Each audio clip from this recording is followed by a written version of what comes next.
अब देखिए question number 152, ठीक है।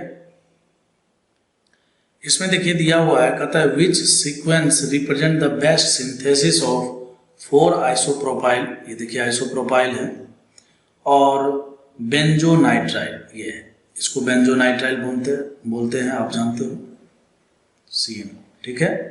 और इसके चौथे पोजीशन पर आइसोप्रोपाइल ग्रुप लगा हुआ है इस तरह से, ठीक है। तो सवाल उठता है कि आप कैसे बनाओगे। जैसे देखिए पहला ऑप्शन ले लेते हैं। पहले ऑप्शन में कहता है बेंजीन के साथ आप ये ले लो। तो देखो जैसे ही इस AlCl3 के साथ ये है ना, इसको हम लोग करेंगे तो यहाँ पर AlCl3 एक लुईस एसिड है, तो लुईस एसिड है तो क्या हो जाएगा, ये अपना इलेक्ट्रॉन पेयर इसको देगा, कहने का मतलब ये बॉन्ड यहाँ से टूटेगा और फाइनली यहाँ पर कार्बोकेटाइन क्रिएट होगा। तो अगर आप गौर से देखो तो आपको आइसोप्रोपाइल क्रिएट होता हुआ दिख रहा है, ठीक है। फिर उसके बाद कहता है ब्रोमिनेशन करो। तो ब्रोमिनेशन करने का मतलब है कि ये आपको Br+ देगा। तो Br+, तो आप जानते हो कि ये जो आइसोप्रोपाइल है ये एक प्रकार से हाइपर कंजुगेशन के थ्रू जो है, हाइपर कंजुगेशन के थ्रू क्या कर रहा है, इलेक्ट्रॉन को भेज रहा है इसके अंदर। तो यहाँ पर जो है कहने का मतलब कि Br+ को आप लगाओगे, तो Br+ कहाँ लगाओगे, तो हम जानते हैं कि ये एक ऑर्थो पैरा डायरेक्टिंग ग्रुप है। तो ऑर्थो पर अगर हम लगाते हैं, तो ऑर्थो पर अगर हम Br+ को लगाएंगे तो रिपल्सन, तो इसलिए हमें क्या करना है, यहाँ पर लगा देना है। फिर कहता है CN, ठीक है। तो CN क्या है, एक न्यूक्लियोफाइल है। तो आप गौर से देखिए यहाँ पर इस बेंजीन रिंग में, ये बेंजीन रिंग खुद अपने आप में एक न्यूक्लियोफाइल है। बेंजीन रिंग के साथ न्यूक्लियोफाइल है ना, तभी कोई ऐड होगा, nucleophilic addition nucleophilic substitution reaction तभी होता है जब इसके साथ कोई NO2 ग्रुप लगा हुआ हो। क्यों? क्योंकि NO2 ग्रुप क्या करता है, इलेक्ट्रॉन डेंसिटी को बेंजीन रिंग के अंदर कम कर देता है, और कम करने के बाद फिर हम क्या करते हैं, न्यूक्लियोफिलिक सब्स्टिट्यूशन रिएक्शन लगाते हैं। तो ऑप्शन नंबर ए तो इसका क्या है, गलत है। समझ गए बात को। चलिए अब हम ऑप्शन नंबर बी के बारे में बात करें। ऑप्शन नंबर बी में देखिए यहाँ पर ये पहला फालतू मिटाया यहाँ पर देखिए यहाँ पर CH और CH3, ठीक है। देखिए इस सब में दिया हुआ ऐसे ही, तो इसको हम ऐसे ही रहने देंगे। दूसरे में कहता है कि HNO3 + H2SO4, तो HNO3 + H2SO4 क्या बनाता है, NO2+ बनाता है। फिर से वही वाली बात, इस इलेक्ट्रोफाइल को आप कहाँ पर जोड़ोगे, ऑर्थो पैरा में, पैरा पर ही जोड़ोगे, क्यों, ऑर्थो पर रिपल्सन होगा। फिर कहता है FeHCl लगाइए। तो FeHCl जब आप लगाओगे ना, तो ये बनाएगा NH2+। आयरन HCl के प्रेजेंस में ये जो नाइट्रो ग्रुप है आप जानते हो, है ना, ये किस में बदल जाता है, NH2 में बदल जाता है, बोले तो एनिलीन में बदल जाता है। आयरन HCl, SnHCl, ZnHCl, समझ गए बात, H2PD। खैर फिर उसके बाद कहता है कि आप बेस लीजिए।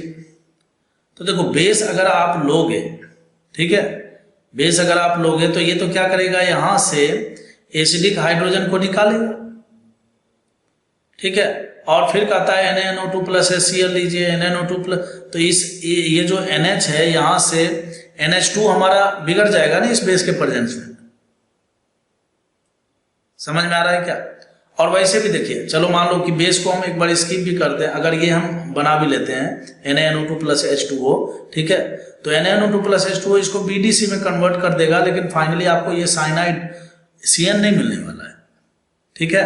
तो ये जो ऑप्शन नंबर बी है ये भी इनकरेक्ट है, ठीक है। चलिए और आगे बढ़ते हैं थोड़ा सा, ऑप्शन नंबर सी की ओर बढ़ते हैं।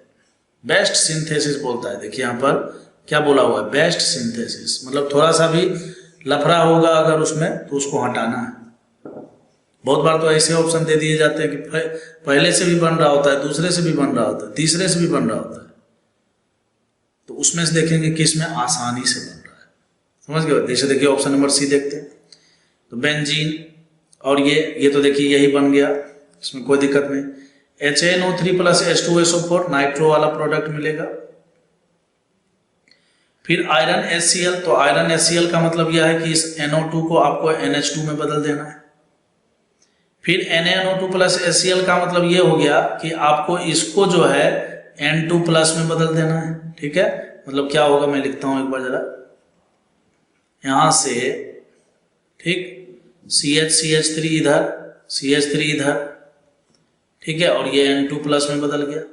अच्छा, अब N2 प्लस बनने के बाद जो है अगर इसका रिएक्शन KCN से करा दिया जाए, मतलब CN माइनस से, तो देखिए ये जो BDC होता है ना, ये हाईली, कहने का मतलब यहाँ पर जो ये N2 प्लस है ये स्टेबल नहीं होता है।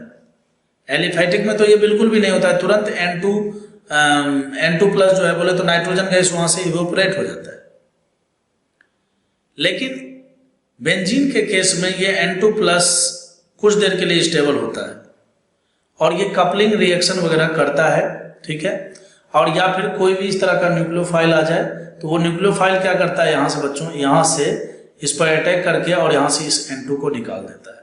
तो ऑप्शन नंबर सी इसका सही दिख रहा है। ऑप्शन नंबर डी के बारे में बात करेंगे तो कहता है सबसे पहला नंबर नाइट्रेशन कीजिए। ये क्या कहता है, सबसे पहला नंबर नाइट्रेशन कीजिए। तो जैसे ही आप नाइट्रेशन करोगे और फिर आप इलेक्ट्रोफाइल जोड़ोगे तो ये तो कहाँ पर जाएगा, इसके मेटा पोजीशन पर जाएगा ना, जबकि मेटा प्रोडक्ट तो हमें बनाना है, तो डी तो होगा ही नहीं। नया समझ में भाई, बी तो होगा ही नहीं, ठीक है। बी में अगर मान लो फिर भी कुछ देर के लिए Na2 यहाँ तक दिख भी रहा था, ठीक है, तो बी और सी में, हालांकि बी में तो प्रोडक्ट ही नहीं बनना है क्योंकि साइनाइड ही नहीं बनेगा, समझ के बात को। लेकिन फिर भी अगर मान ली जाए, अगर चर्चा किया जाए तो ए तो बिल्कुल भी नहीं, डी नहीं, ठीक है, बी और सी में सी इसका सबसे करेक्ट आंसर है, बेस्ट सिंथेसिस मेथड है, ठीक है। तो इसका आंसर क्या करोगे आप, सी करोगे, ठीक है। चलिए क्वेश्चन और लगे हाथ देखते हैं।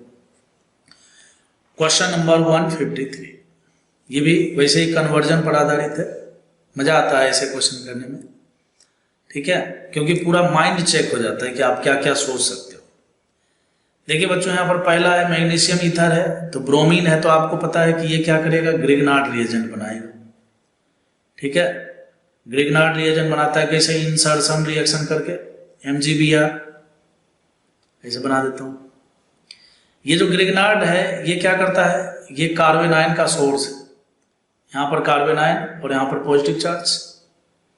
फिर क्या कहता है, फिर कहता है कि H प्लस ले लो, तो जैसे ही H प्लस मिलेगा तो ये क्या करेगा, फटाक से पहले H प्लस लेके और इस Mg को यहाँ से विदा कर देगा, समझे बात को। तो ये ऐसा बन गया, ये तो चला गया ना। अच्छा, फिर उसके बाद KMnO4 क्या करता है बच्चों, KMnO4 जो है एक स्ट्रॉन्ग ऑक्सीडाइजिंग एजेंट है, बहुत ज्यादा यूज होता है KMnO4, K2Cr2O7, H2CrO4, ठीक है। तो ये स्ट्रॉन्ग ऑक्सीडाइजिंग एजेंट जो है CH3 को ये कन्वर्ट कर देगा किसमें, COH में कन्वर्ट कर देता है, तो COH में कन्वर्ट हो गया। फिर बाद में प्रोटोनेशन वगैरह कर दिया है कि अगर कहीं पर प्रोटॉन वगैरह भी चाहिए आपको तो वो भी दे दिया, समझ के बात को। कहने का मतलब यह है कि फाइनली जो है इसका फाइनल प्रोडक्ट जो है आपको ऑप्शन नंबर सी मिलेगा, समझ में आया।